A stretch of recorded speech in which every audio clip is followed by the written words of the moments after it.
যে বাংলায় যে সকল পরিযায়ী শ্রমিক বাংলার বাইরে কাজ করছে তাদের বাড়ি ফিরিয়ে এনে এবং তারা যদি নিজেরাও চলে আসে, যারা আসতে পারবে, যারা আসতে চায়, তাদের পুনর্বাসনের জন্য আমরা একটা পরিকল্পনা গঠন করেছি। এই পরিকল্পনাটার আমরা নাম দিয়েছি শ্রমশ্রী। শ্রমশ্রী প্রকল্প কেন করছি?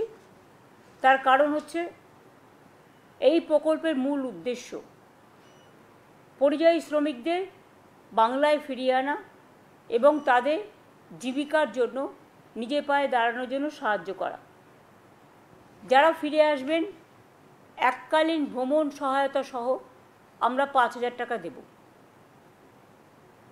পুনর্বাসন ভাতা মানে আমরা ফিরে আসার পর 12 মাস মানে 1 বছর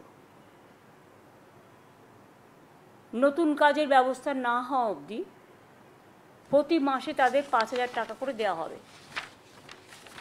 লেবার ডিপার্টমেন্ট হচ্ছে এটার ব্যাপারে নোডাল ডিপার্টমেন্ট।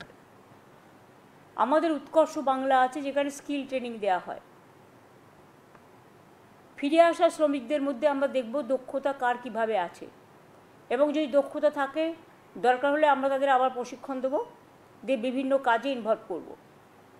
এছাড়াও কর্মশ্রী প্রকল্প আমাদের আছে, এই শ্রমিকদেরও জব কার্ড দেওয়া হবে।